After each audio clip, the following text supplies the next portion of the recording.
Good evening. I'm Hilary Harper, and I'd like to acknowledge that we're meeting on the traditional lands of the Kulin Nation, in particular the Wurundjeri and Bunurong people. We pay respect to their elders and to the elders of all communities and cultures across Victoria. Now, I don't know about you, but I'm feeling a bit of a hope deficit lately in discussions about climate change, and it's tempting to just apply this book to my head like a poultice and relax. But let's find out if it's safe to hitch our little wagons of optimism to this man and his fascination for kelp. Tim Flannery is a mammologist, a paleontologist, an environmentalist and an explorer. So he's written and or edited over 25 books, but he also just canoes down rivers in jungles sometimes. Why not? He's Chief Counsellor of the Climate Council, Professorial Fellow at the Melbourne Sustainable Society Institute and a member of the Wentworth Group of Concerned Scientists, among other things. And he will be signing his books afterwards in the bar with Fairfield Books. Please give him a big fat welcome.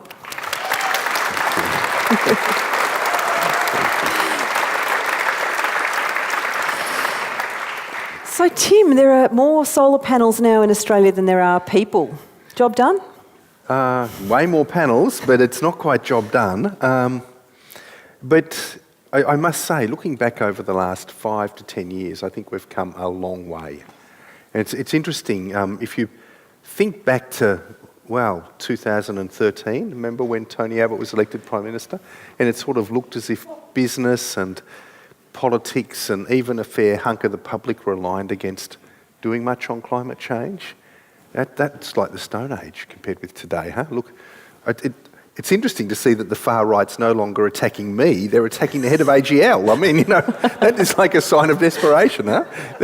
Like the thing is, it's hard. Well, at one point I've heard you say that you think coal is running scared. You know, in the UK they're taking out ads for art galleries, please like us. Yes. Do you really think they're running scared here? It seems like they've got a pretty strong stranglehold on government. No, they do have a strong stranglehold on government, or part of government, but look, I'm not so worried about coal, really, for a few reasons. If you just follow the political debate for this year alone and see what Barnaby Joyce and the Nationals have been saying. So I started the year saying, we want to build clean coal power plants. It's going to be a really big thing, And then by March I was saying, maybe the government can build one power plant.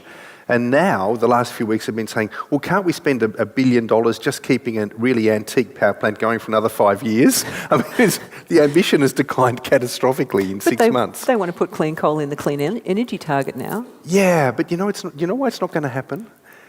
It's simple economics. It's just the cost of solar PV, large-scale solar PV, in the first 6 months of this year in Australia declined by 30%. Right? So the costs are coming down like that. The last power purchase agreements done with solar PV, large-scale solar PV, were about $60 a megawatt. So just to run an old coal-fired power plant costs you between $35 and $40 a megawatt. Right? So we know in the next 10 years, probably sooner than that, sooner in the first part of that rather than towards the end, the cost of large-scale solar PV is going to be competitive. So building and running large-scale solar PV is going to be cheaper than just running an old coal-fired power plant. So what's going to happen then? Are we going to run these plants at a loss? No, it's game over. So really in the kind of long term, despite the great pushback and if you read The Australian, I think the world was going to go back to coal in a hurry, but that's just misleading. So that part of the equation, so there's lots more needs to be done, but that bit I think I can see the end of the road. And how urgent is it? I mean, we're at 400 parts per million of atmospheric carbon More than 400 now, yeah. How long have we got?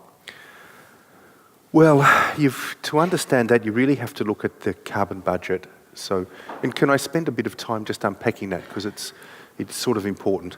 The IPCC calculates a carbon budget, which says that we've got roughly 20 years before we are guaranteed to hit 2 degrees Celsius, which is the threshold really for quite severe consequences. And when we say severe, we're talking about massive loss of species. It's a permanent, massive loss of species and probably runaway climate change, some aspects of it. So some very severe consequences, much more than we're seeing now. But if you look at the way the IPCC has framed that budget, there's a few assumptions that are looking like they're not holding. So one of them is that the world's carbon sinks, the IPCC assumed, were just stable And that's clearly not the case, because as the Earth warms, those carbon sinks are becoming less competent. So the soils, for example, are warming, and that's increasing bacterial activity, which means there's more CO2 coming out of the soil, right, than there was before. The oceans are warming, and that's causing changes that mean that they're absorbing less CO2. So in terms of the carbon budget, that's a bit like saying, well, I've got $100 in the bank, I'll go to the bank manager and have a chat about it. You go to the manager and he said, oh, look, I'm sorry, we thought you had $100 in the bank, but, there's been a few things gone wrong and the accounting's a bit dodgy, so really you've only got 70, so not as long. Right? And it gets worse than that, though, because the IPCC doesn't include either methane or nitrous oxide in the carbon budget. And those gases are very potent greenhouse gases. They account for 17% of warming. The reason that they don't include them is because they believe that their warming effect is offset by particulate pollution in China and India and East Asia. Now, the Chinese have declared war on particulate pollution. It's so dangerous health-wise, and they're going to win that war. So when that happens, the particles only last a few weeks in the atmosphere. The greenhouse gases last decades or centuries. So we're going to see a spike in warming. So in terms of the carbon budget, that's a bit like going to your bank manager and saying, well, stuff you, I want my $70 then. And him saying, oh, look, I had a few more problems, In fact, you owe us $10, Sounds like a bank. Yeah, exactly. So we're sort of already over the was. Scientists are seriously arguing there's already enough greenhouse gases in the atmosphere to push us above 2 degrees, which is a much worse situation than most people appreciate. Which is why the urgency with a lot of this stuff. So do you think we can do it? I mean, is it possible to be positive, or do we just go stock up on foods now? No, look, we can do it. It's really important to take a very realistic view of this and understand what needs to be done and what the timeframes are, right? So the first thing we need to do is to stop emitting, right? So, and as I mentioned, over the last 5 or 6 years, we have made huge progress in that area, and you can see the end of the road. I think a decade from now, coal burning is going to look antique, right? In terms of electric vehicles, it's very hard to see what's happening there because a lot is hidden behind what I call the Great Wall of China. A lot of developments are happening there at scale, which will, I think, flood out over the rest of the world in the next 5 years, but we're not seeing that development. In terms of industrial heat and power, that's where Australia's emissions are growing strongly. We need something like concentrated solar thermal energy to fill that gap, and we're not very far down that track. But I can see that all of that might work out, right? So we'll cut emissions. The big problem is the greenhouse gases that are already in the air, the legacy issue there, because unless we deal with those, we know we're going to go through the 2-degree barrier. And that's why for the last 5 years I've been very, very focused on understanding the nature of those gases, their volume, their longevity, and what options we have to get rid of some of them. Well, and just before we get to the good stuff, let's talk a little bit about some of the continuing emissions, because you say in the book that meat consumption is just going up and up and up, and as people get more affluent, meat becomes, a status symbol, and so meat consumption just goes up, and the methane implications of that are pretty terrifying. How can we shift that? Well, that's a great question. Culture. Yeah, I mean, it's one of those things. It's hard to find really good data on that, but some of the more realistic estimates I've seen suggest that if we halved our meat consumption, we'd be able to produce meat much more sustainably with less greenhouse gas emissions. And you're talking about us in the developed world? Oh, the world as a whole. So cut meat production down. Now, it's hard to do that when Chinese people have been eating rice for generations and want a bit of variety in their diet. They want some meat and then status foods too. So we're going to have to make some room for people that way. And I think really meat in Australia is too cheap, and we eat too much of it. I think there's probably consensus that's probably right. We try in our family to eat less. If we could halve our meat consumption, I think we'd be better off. Whether that's realistically going to happen or not, I can't say.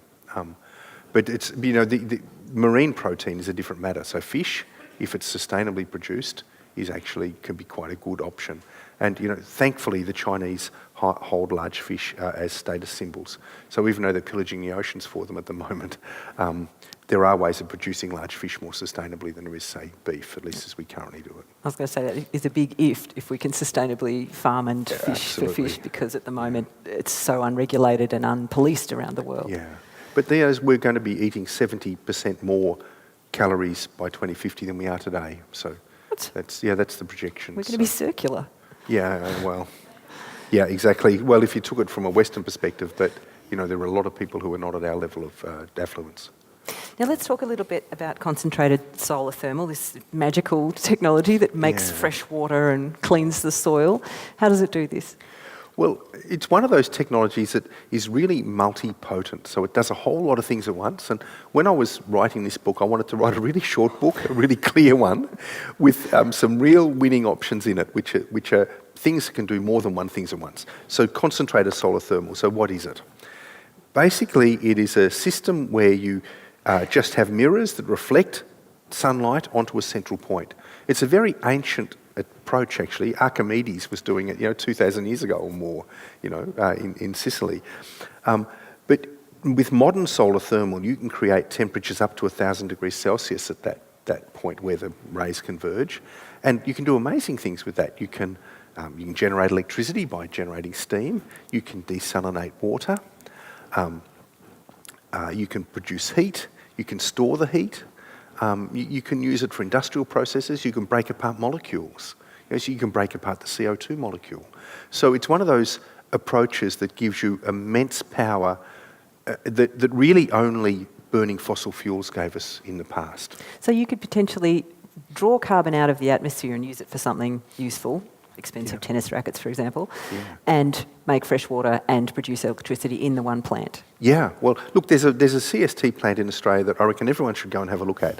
It's out of Port Augusta in South Australia. Now, there isn't a lot of other attractions in Port Augusta, I'll warn you if you're going out there, but it's a lovely old town, but it's just not very big. But it's really worth having a look at this place, because you drive up the highway to Port Augusta, the first thing you see is this ruined kind of monolith, really, this ancient old coal-fired power plant that closed down last year. And right in front of it is this new CST plant, this fabulous thing that glows, with the heat of the sun, surrounded by greenhouses. And you go in, it's called Sundrop Farms. You can go in, and what people are doing is taking salt water that used to cool a coal-fired power plant, desalinating it, generating heat and electricity, and using that to run 20 hectares of greenhouse that produce 10% of Australia's tomatoes without using a drop of fresh water or a drop of fossil fuels. So how is that? I mean, to me, that is astonishing, because I'd been taught that to do agriculture, we need fertile soils and lots of rain, plentiful water, right? This place is in the middle of the desert, probably the economically most least desirable land in the country, and yet they're producing 10% of the tomato crop. And I asked the engineer who used to run the coal-fired power plant, now runs this thing, why don't they set up a canning works, because they've got a steel manufacturer just across the bay. He said, look, honestly, we just don't get enough defective tomatoes. He said, and they produce them cheaper than anyone else. So the power of this is amazing. I went to their experimental greenhouse and saw the cucumbers and capsicums they're growing, and heard the plans they have to develop this and deploy it elsewhere in the world. I think it's a revolutionary technology. So it's just one example of what you can do with that heat energy. Well, and if you've come from a country town on the coast, you will go, oh my God, fresh water and hundreds of jobs. I think they employed just about everyone who left the coal-fired power station when it closed down. That is an amazing They lost 166 jobs when the coal plant closed. They created 200 full-time jobs in agriculture, and you'd know how hard that is to do, huh? Full-time permanent positions with the new Sundrop Farms. Mind you, with both the tower type of CST and the parabolic trench type, there are some pretty big drawbacks. The parabolic trough type, if your salt sets, you have to replace 100-odd Ks of tubings, and with the tower ones, it can fry 3,500 birds a year. Yeah, so people don't go for that ones. very well. Yeah, no, and they take a lot of fossil fuel to run some of those tower ones in the US. This one doesn't, thank heavens, but some do. So but what does this one run on if it doesn't use fossil fuels? It's just the power of the sun. That's all it is. It's just concentrated sunlight. When you get heat up to 1,000 degrees Celsius, you can do a lot of amazing things with it. But those drawbacks have pushed investors, understandably, to be a bit more wary of them. Yeah. How do we change that? Look, there's two things that have made investors less trusting of them or less willing to invest. One is that they're thought of as being plants to generate electricity. And solar PV, which are the panels that we all know, and wind are so cheap now and just getting cheap. They're going to drive every other form of electricity generation out of the market, except in special circumstances, So if you're thinking about these CST plants for electricity, they don't ever add up. You've got to think about them for other reasons. And the second thing is that they're a really new technology, and every plant that opens runs into problems. So one opened in Forbes this year in New South Wales. It had a fire. It was using a kind of salt that catches fire when it contacts the air. Had a big fire, not so good. And one in the USA, the biggest plant in the USA, is not only an aviation hazard because the heads glow so brightly and they're so big, but it fries all of these endangered birds, right? So they've had to create a biological desert around these damn things so they don't attract birds. These are things that are obviously wrong in the early technologies, but there are new technologies and new approaches which fix some, if not all, of those problems. So it's one of those things where if you want to use industrial heat, you want to have that capacity to do things, we've got to do it sustainably, and this is the best option we've got. So how far away are they, realistically speaking, from being at scale, useful, completely researched, usable alternative to the power that we use now? Well, they'll keep on being built. So there's a new one, for example, just in the last few weeks been announced for Port Augusta, believe it or not, great big one. So I think they'll keep getting built and they'll keep getting better incrementally. I'm guessing by a decade from now they'll be replacing natural gas for a whole lot of purposes, which is obviously really good. And you're saying that wind and solar PV were overtaking a lot of other renewable technologies. Is that a bad thing? No, Could they do it by themselves? It's just the market. It's just when you get billions or trillions of dollars of investment behind you, and you're thinking you're making billions of solar panels, you just get better at doing it. Yeah, it's like any manufacturing process. People find little ways of making it cheaper and better all the time. So the same thing's happening with batteries. Whereas if you're digging for gas and putting down wells, of course you learn something from every new well you drill, but you're only drilling thousands of those, and the geology is different everywhere. So it's not like making billions of units in a manufacturing process where you just drive out cost. It seems to be it's been happening for 30 years in solar. It looks like it's going to go on into the future. So 10% year-on-year reductions in cost for 30 years. Nothing can compete with that. The governments in Australia, I think at least, tend to want one solution. They want to go, okay, how do we fix the power problem, which is huge. Lots of people, don't have access to it. It's expensive. They want to go, let's have one technology that we can focus on and invest in, and it's hard enough to get them to commit to that. How do we say, maybe you'll need to think about a few different things? Well, was there ever a time when we had one technology for this stuff? Well, coal. Well, coal in Australia was pretty important, but we always had some gas more recently, and we even had oil. And there's still diesel generators running around the place, and that's all recent. I remember, when I was a young boy in the kind of late 1950s, all of this was brand new. Was like that level of electricity was unknown. So, things evolve and develop. And what government should be just doing is saying, what is the cleanest, cheapest option, the best option in the long term? And the answer's really, really obvious. It's wind and solar. It's really interesting too, there seems to be a shift in Australia away from trusting science. Do you feel that as a scientist, that ordinary people seem to not really understand the methods and not really believe the results, or is that just something I'm getting as an impression from government? I think that's coming from government, I really do. And even they're highly selective about it. So there's some sorts of science, of course, the defence sciences and so forth, that they trust implicitly. You'll never hear an argument about. And look at vaccination. I mean, they're totally behind that science, right? But there's other things selectively that they want to white-ant. What people don't see is that if you start white-anting trust in one form of science, you white-ant it in all. It's a bit like politicians. I mean, when they slag off at each other and accuse each other of corruption and so forth, people come away thinking they're all corrupt. It's not good. It's not a good look. Yeah. Well, we should mention too that you're very upfront in the book about being a chief scientific advisor to Magaldi Solar, who's one of the CST people in Europe. Do you think that's swayed your enthusiasm for it? It probably has to some extent because I've seen those plants work. And that one, can I explain a bit about it? Because I have an interest in this and that I am appointed as their scientific advisor. But they're a little Italian company who's developed a kind of concentrated solar thermal technology that doesn't use salt or diathermic oils to store the heat. It just uses sand. And it runs on this incredible insight, really, that sand is a great insulator. So if you get heat into it, it'll just stay there. But that if you fluidise it by putting air through the sand, it becomes a great conductor of heat. So it's this idea that you can just use normal old sand, and use that as your heat retainer, and you can keep heat up to 1,000 degrees Celsius, then it'll stay there for weeks, and you can use it when you need it. And it's just this, it's kind of one of those really smart things. You just think, wow, this is a simple technology. It just uses steel, silica and sand, just mirrors, and steel thing. And what a great and simple way forward. Can you transport that energy or store it? Yeah, use it you can elsewhere? do whatever once it's energy, you can do whatever you want with it. You can use it as heat, you can use it as steam, you can use it as electricity, whatever you want. And there's another form of CST that I'm really, really amazed at, developed by a guy in the US who develops heat up to 900 degrees Celsius, who's using that heat to break apart the CO2 molecule in the air and develop carbon fibre out of the carbon in the CO2. I mean, that's amazing to be able to do that. So you're taking the problem, the gas in the air, and making a solution that competes with steel and aluminium. I mean, and he claims cost competitively. So, when you start looking at the future of some of these technological breakthroughs, you can start seeing a really different world developing. He's going to be the king of both bicycle frames and stealth bombers, isn't he? These two everything. applications. Motor vehicles, everything. I mean, who knows? Yeah. Interesting. Yeah.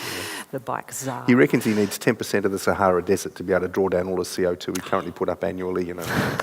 It's kind of that, but that's not going to happen. But it's just an illustration, obviously, of the scale that people are talking about. Well, and speaking of scale, let's talk about mid-ocean kelp farming. Yeah. So I love that you paint this vision of, you get a 1 square kilometre floating platform with solar panels and maybe some accommodation or in a dock for ships, maybe Kevin Costner as the lighthouse keeper. It's so Waterworld. But you need 9% of the oceans covered in it to make it do the complete job that you envision for it. Yeah. How's that going to work?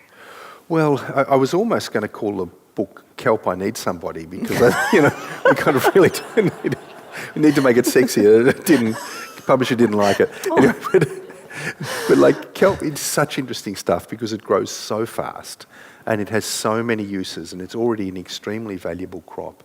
And it's one of the very few solutions of what I call scalable solutions that you can really do at scale. So kelp grows 30 to 60 times faster than land-based plants.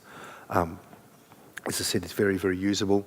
And there's just this year, the very first ocean-going kelp farm's being built. And it's just a little 100 square metre platform, really, framework for kelp to grow on. And it sits 25 metres below the surface of the ocean so that ships won't run into it.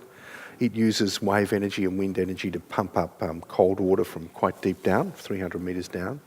And those waters are full of nutrients as well, so you just use those to irrigate the crop. The kelp grows, and then you can sell the kelp and you can grow fish and shellfish as well on the little farm because as the kelp grows, it takes the acidity out of the salt water. So, ocean acidification is a big problem, so it deals with that problem as well because the acidification is caused by the CO2 in the water, so the kelp absorbs that. And if it's ocean going, you can cut the kelp off if you want and it'll sink down. Once it gets below 1 kilometre, it is out of the atmospheric circulation, out of the system. So it doesn't rot and release that carbon eventually? It will rot, but whatever happens to it, once it's down below 1 kilometre, it stays there. There's not much upwelling in the mid-ocean to let it get back up. So it really is a scalable solution. Now, but the scale, as we're saying, 9% of the world's oceans, area the size of Asia, 4.5 times the size of Australia. Very, very large. You were talking at one point about having a million of the 1 square kilometre farms.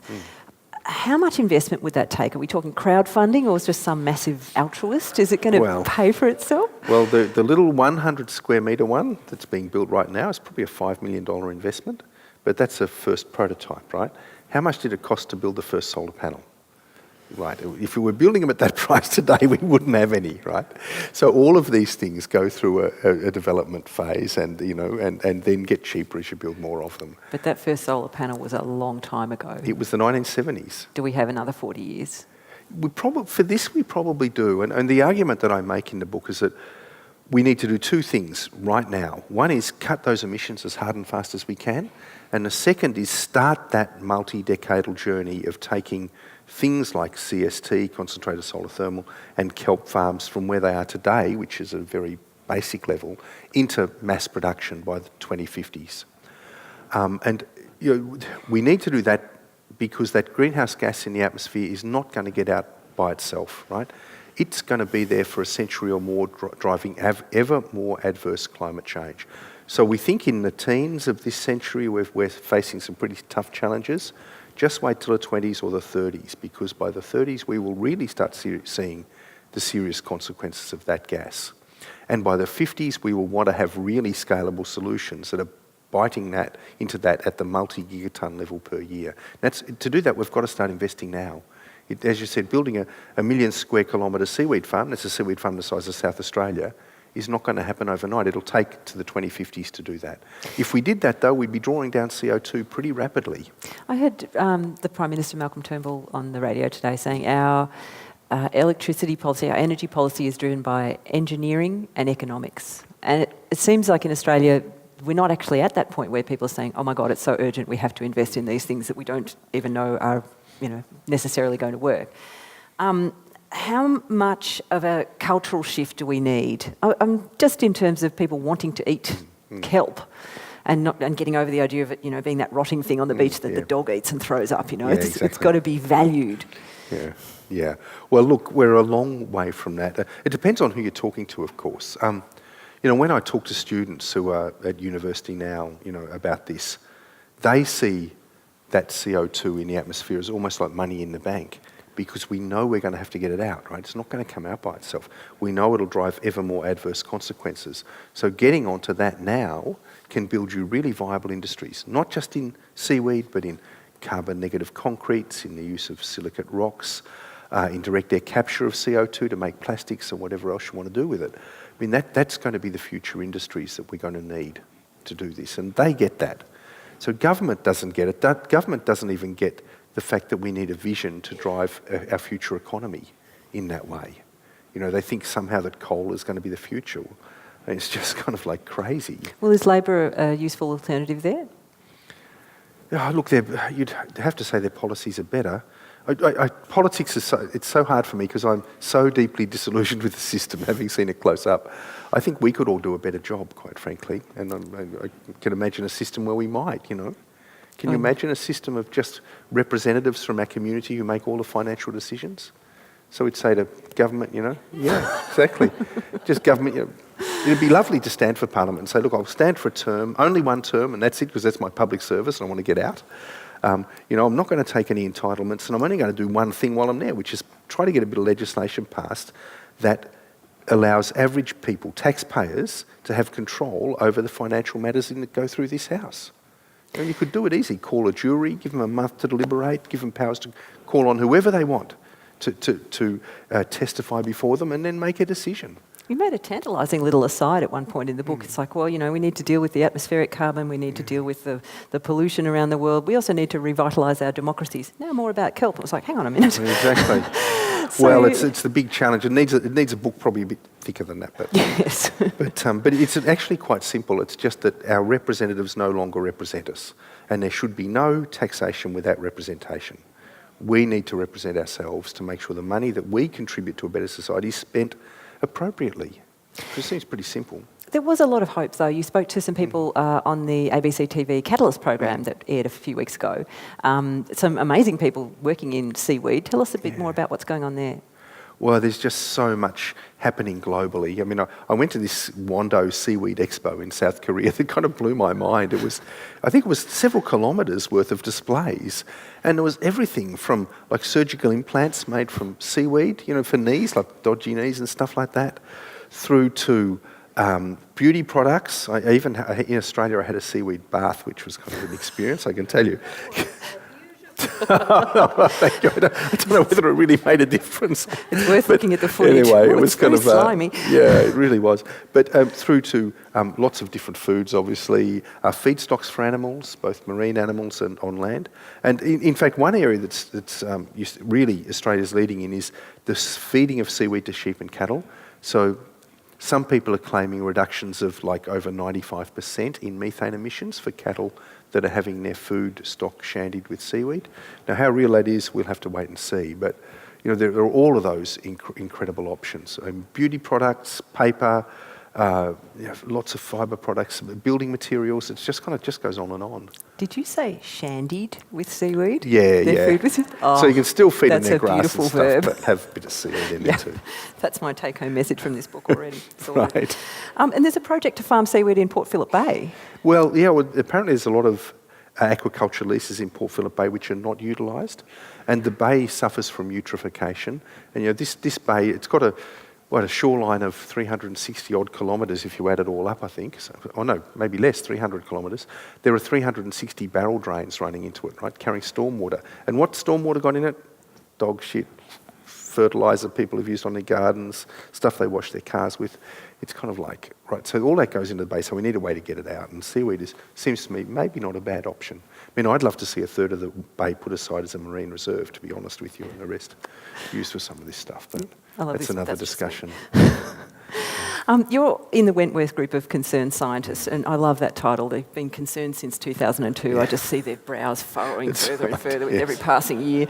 And there's a fascinating suggestion from that group that we should incorporate the hidden environmental costs of farming into the prices of food and fibre and water to help farmers, farm sustainably and maybe have their kids not leave immediately.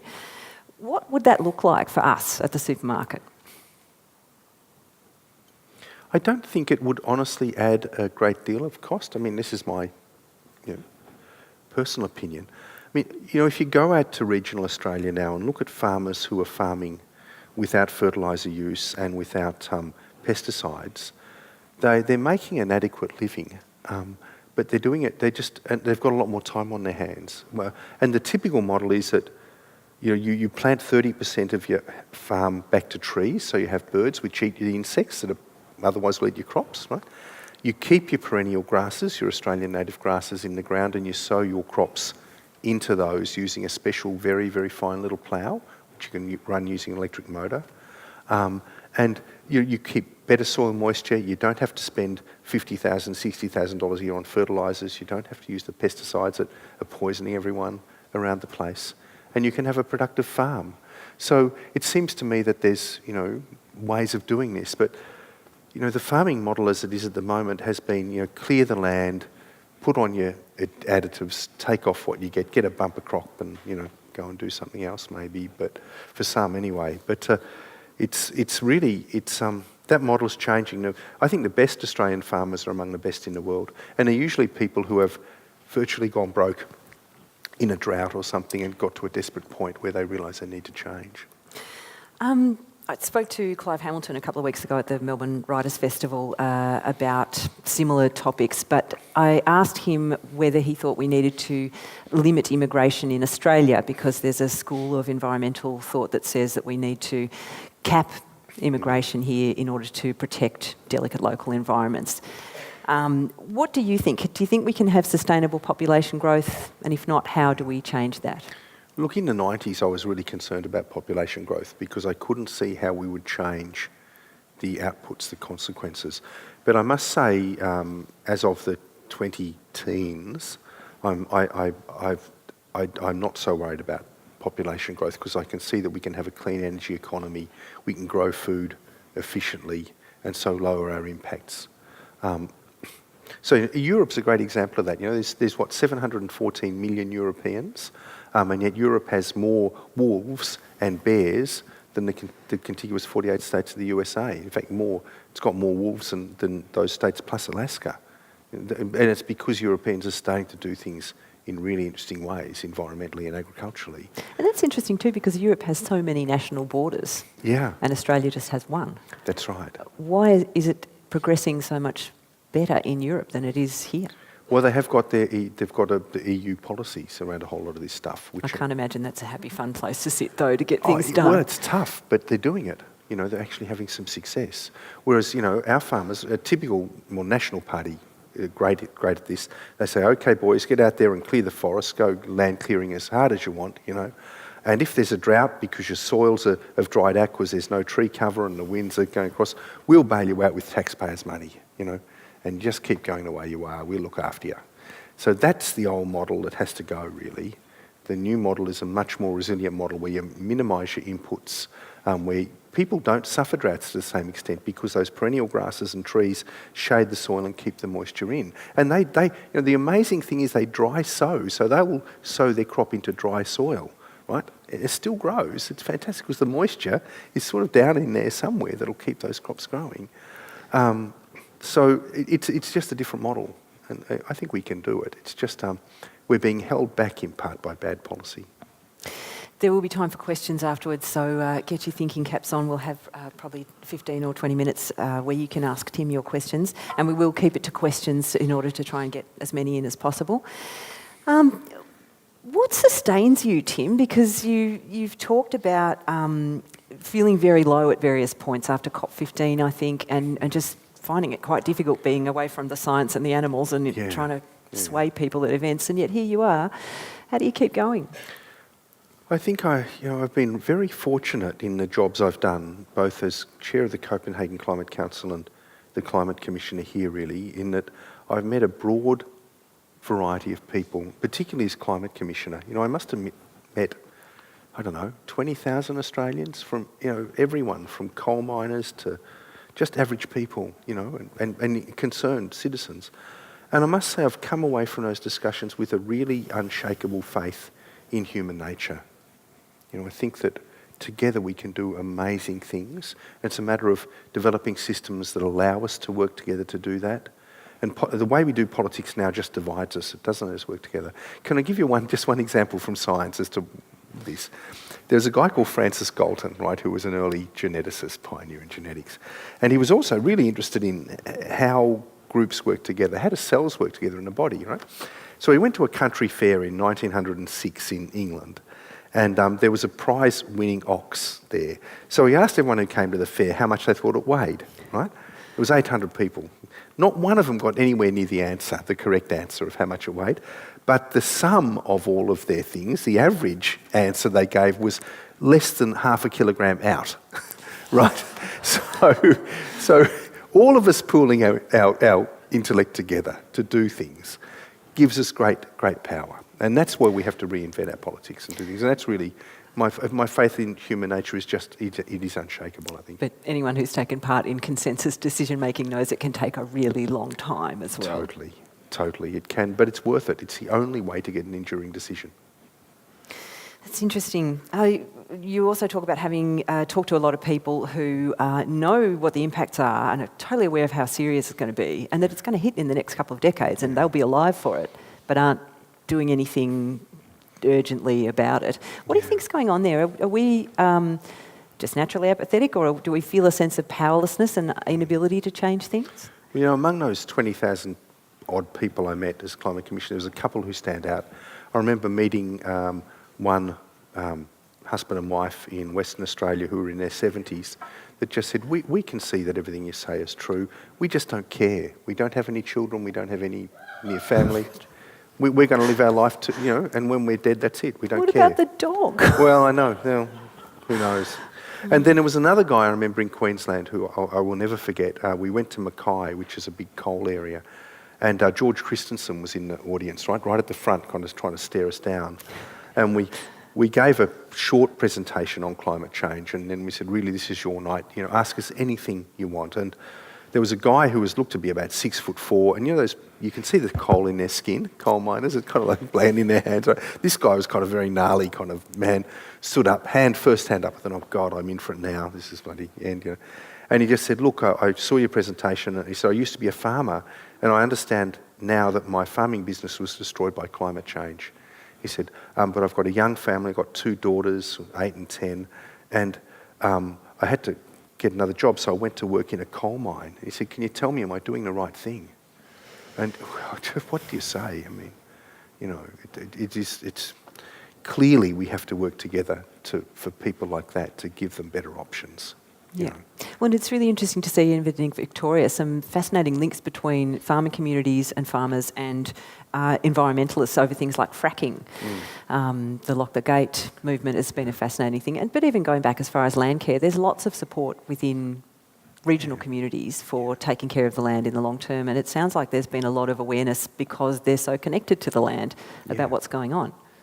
I think so. And it's one of those things in my mind, there isn't an us and them. There isn't a greenies and enemies. I think we're all in this together, unless we can demonstrate that in a very real way. So concern for everyone, in the mining communities and whatever.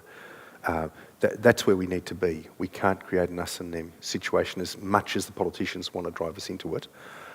People can still behave very badly and do things that we might consider immoral, But the more that they are upheld to public scrutiny and we together can see what's right, the less viable that is, I think. You talked before about the young people you spoke to who see little dollar signs on the CO2 molecules, bless them. Yeah. How positive and optimistic are young people that you are in connection with these days? Well, I must say, not optimistic enough. And when I talk to them, it's very hard for us to understand timescales. So if we're talking about 2050, when these technologies might be developed and when we might be facing really dire consequences otherwise, it's very hard for us to see what 2050 is like. I mean, I struggle. I think, is it going to be like George Jetson kind of era type crazy stuff, or is it going to be a version of today? And the only way that I've worked out to convey a sense of what it might be like, especially when I talk to young people, is to say, let's just throw ourselves back a century. Let's imagine that we're living in Northcote in 1917, right? So if you looked out on the street, the town hall would have been the same, obviously, but you know, there'd be horses and carts on the street, right? And if you were going to school in this area in 1917, you would have been taught from a map of the world that just showed the British Empire and the ancient European empires. There wouldn't have been a single communist country on the map. You wouldn't have seen an aeroplane, almost certainly. There was no television. There was, your house would have been just totally mum-powered. There was no electricity in the place doing anything, you know. And so take someone like that and just say, let's think about 1950. So what do you think it'll be like? Can you imagine that the whole home will be electrified and that, you know, if you're living in some parts of the world, there'll be a television in the corner, that the horse will be banished from the streets, there'll all be motor vehicles and trucks and everything else, that there might be jet aircraft, that there might be nuclear weapons, you know. You can see in that 32 years how much happened. And this century, the one thing I'm totally sure of is that the pace of change has accelerated beyond last century. So when we talk about building a million square kilometre, seaweed farm or seaweed farms en masse, it seems impossible from 2017, but it is sure as hell is going to be possible between now and 2050 to do that, right? So drawing down the CO2 at the scale required is completely feasible. The biggest enemy that we have in terms of recognising that and taking action is a failure of our imagination to see how different the future can really be. And when I talk to young people, that's what I keep on hammering home. Don't let your imagination fail you. Get out there and give it a go, because I'm totally sure it can be done. I do hope so. So we've got about 15 minutes for questions, and there are two ushers with microphones who will come to you if you raise your hand if you'd like to ask Tim Flannery a question before we finish up. Yep. Thanks, Tim. Very interesting discussion. Can we talk a little bit about the Barrier Reef for a minute? Sure.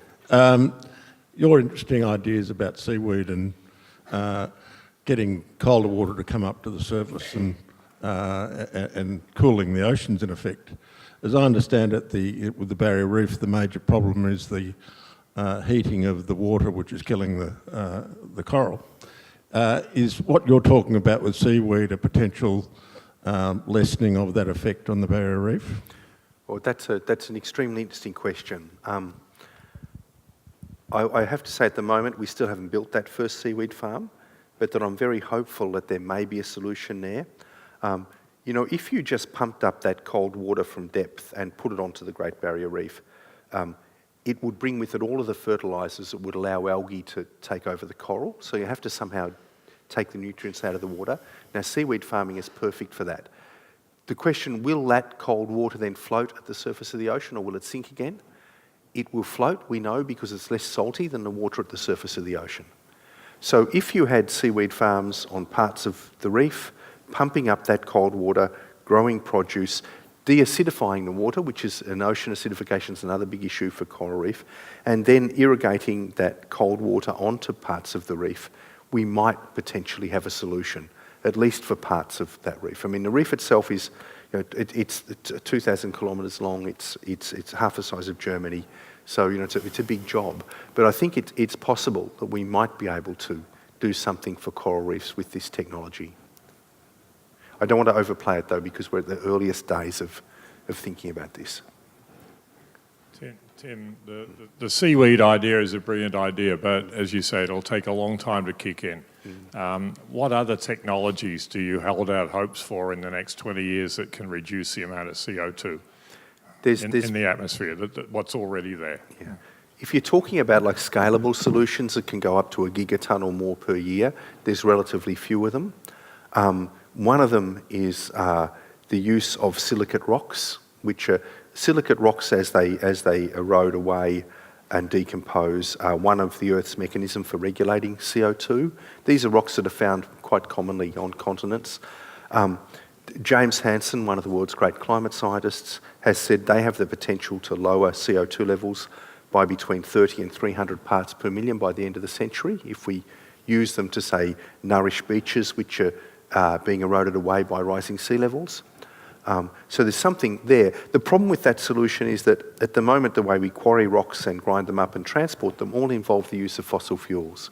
So until we decarbonise our energy sector, we're not going to be able to deploy that solution at scale.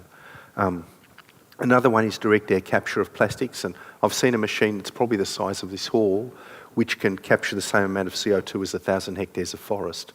And you can take that CO2 and use it to make plastics or biofuels or whatever you want. In fact, there's a thriving industry in Canada now called carbon engineering, if you're interested, which is taking CO2 captured direct from the atmosphere and making biofuels from it.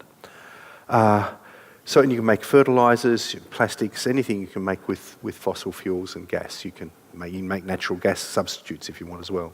So there's a whole lot of things that can be done there. Concrete's another area, carbon negative concretes. Concrete manufacture makes up about 8% of current emissions. We use a lot of it as we build cities. You can buy carbon negative concrete already in Australia, but because one of the constituents of that concrete is stuff from coal-fired power plants have a monopoly on the ash that you use to make the concrete, and they charge for it. So that sort of concrete's about 3% more expensive than standard concretes. But you can imagine how you could fix that with a sectoral carbon price very easily. So that's a scalable solution. The only other one really is that I've read about is the capture of CO2 over the Antarctic, where if you could install some giant chiller boxes and install about half as many wind turbines as Germany has today, you could freeze CO2 out of the atmosphere, bury it under the snow, and it would stay there, frozen in the ice cap. And you could do a gigaton a year doing that. So really, but beyond that, you start running out of options, scalable options quickly. Now, some things like planting trees, really, really valuable, but they're not going to get us the scale. To give you an example of why that is, at the moment we put about 50 gigatons of CO2 and CO2 equivalent into the atmosphere every year. If we wanted to take 10% of that out by planting trees, we need to plant an area about the size of the USA in forest, right, for 1/10. So it'll always be, trees are going to be important, but they're not going to be scalable given the pressures we have on land for other uses, to the point where we get multi-gigatons out of the atmosphere, I think. Just a question on the kelp farm, which sounds amazing. You said 100 square metres and 5 million. That's like 10 metres by 10 metres, is that? Oh, no, 100 metres by 100 metres, sorry. Which is 10,000 yeah. square, okay. Whatever, that makes 100 sense. by 100, yeah, it's 10,000, sorry. I may have misspoken when I said, yeah, it's 100 metres by 100 Okay, metres. fine, thanks. That makes sense. Yeah. It is expensive. Although the business model for that is that they're hoping to produce $1 million worth of product a year, I think, from that. So 5 years payback time, we'll see. And half of that's seaweed and half fish, so we shall see whether that works out. But the engineering for that's being done out of Woods Hole Institute in the USA. Part of the funding's coming from the Australian government, and the farm's being built off Indonesia. So it's an interesting project. Yeah, hi Tim. I was just interested in your thoughts. You talked a lot about energy generation, but in terms of energy storage and just your views on the Snowy, Mark II that they've been talking about at a federal level. Yeah, well, it's a multi-billion-dollar project.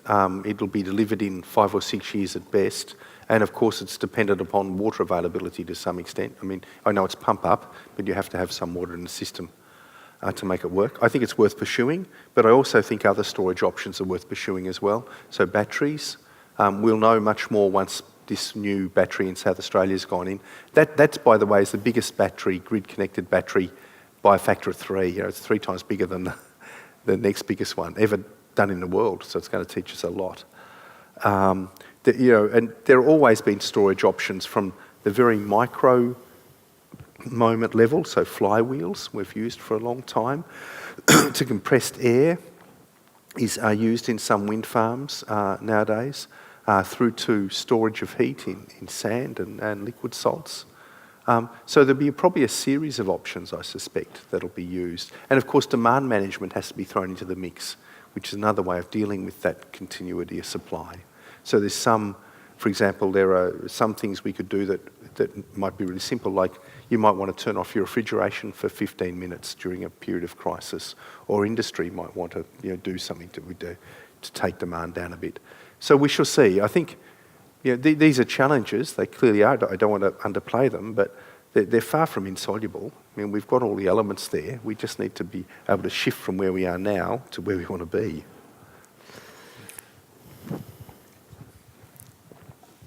Hi, Tim. Some of these solutions sound really hopeful and incredible, but if you're not a scientist or a policymaker, what can we do as an average person to contribute towards them? Well, I guess depending on what sort of scientist you are, but if you're teaching in a university, then I think it's really great to try to talk about some of these options. I think she's asking if you're not a scientist. Oh, if you're not, just sorry, I didn't ordinary hear. Joes. Yeah, ordinary Joes. I think it's important to talk about these things as well. We've had particularly if you're an activist and interested in the field, we've gone through a period in the lead up to the Paris meeting where no one wanted to take their eye off that prize of a global deal and steep emissions reduction, which was very, very important. So no one wanted to talk about drawdown technologies or anything like that. And also the understanding of the carbon budget wasn't where it is today. So I think that we do have to do those two things simultaneously. We have to now push relentlessly for as fast a change as we can get in the electricity sector and industrial heat and transport. And we also need to encourage governments to invest in innovation and some serious money in these technologies, which will be the future of our economy and the future for our young people. So I think just getting word about that those are the two big tasks is really, really important. And as we live our lives, obviously play our role in doing that, I think the most powerful thing we can all do is just get involved. It really is. Hello. Yeah, Tim, we can brilliant hear you. discussion. Thanks for tonight. With the Latrobe Valley here down in Victoria, what would be your suggestions for how we can help that region transition away from these big brown coal power stations? Yeah, that's a really fabulous question. And it's a question for all of Australian society, but particularly for Victorians. And we saw what happened with the closure of Hazelwood. A lot of people were concerned about their jobs. And if it wasn't actually for AGL saying they would employ people at Loy Yang and give some redundancies to some of their older workers, we would have had a far worse impact. I think I was appalled that the government of Victoria did not have a plan in place, a well-rehearsed and well-thought-through plan for that region. Now, I don't know what the future of the Latrobe Valley is. I think having a real discussion with the people down there about the options, with experts, with industry, and a frank discussion with government that's framed around the idea that this transition is inevitable. It's going to happen over the next decade. We need to actually start investing the money now in making a difference to those people. Look, and from my perspective, if I can just give you one thought about that. We know that forestry in Victoria is way, way overextended. There's no future in logging natural forest, old growth forest in this state. And if you go out into West Gippsland and that area, you can still see some of the most beautiful Antarctic beech forests and mountain ash forests you'll see anywhere. And yet to get there, you've got to drive through logging coops. And because you've got to do that, the government doesn't want to advertise them as part of the tourism thing because it'll bring people face to face with the horror of overexploitation of those places. So if you bring all of that into transition, say, how can we make the best of these assets? How can we transition both the logging industry and the brown coal industry together in a way that brings about much better values for that region? It's the sort of big thinking we need, and we really need a government that's going to put the time in multi-decadal, multi-year to do that. It's interesting, the one government in Australia I do admire is South Australia. They've been there for 20 years. When I was living over there in 2003, there wasn't a single wind farm in South Australia. Now it's a thriving export industry as well as providing electricity for the state. But that takes commitment over years. And the Victorian government needs to at least act as if it's going to be there over multi-years and start doing that planning. Hi Tim, my name's Alex. Just sometimes we often talk about climate change as in something that's going to happen in the future, while often discounting that there's already people in the world, for example in the Pacific, who are already feeling these impacts today. I'm really excited about the idea of kelp farming on large scale, and I was interested to think, do you think if there's any way that we can turn this into a fantastic opportunity for these communities that are feeling these impacts now, for a way for them to have some new sort of sustainable financial income and a sustainable industry? Yeah, that's exactly what I'm thinking.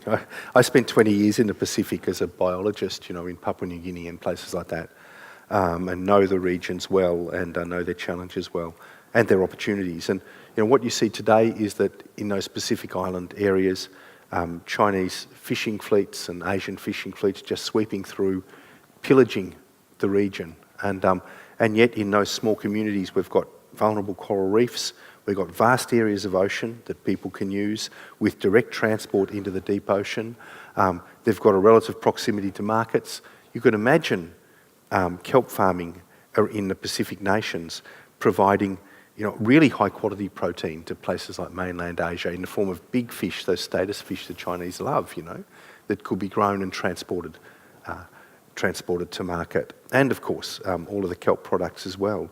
It totally makes sense. And I think there's great hope in doing that. How you get the financial model right to let that happen is something that we don't yet understand and haven't thought through. I'm guessing, though, that ultimately we're not going to get large-scale investment in sequestration using kelp until we have a carbon price. Because otherwise, if you're a kelp farmer, why wouldn't you use every gram of kelp you grow and sell it? Why would you drop any into the ocean depths? There needs to be a carbon price commensurate with allowing that to happen. So we shall see. But that's, again, something for the future. And that's all we've got time for tonight. But join me in thanking Tim Flannery so much for talking to us tonight. Thank you.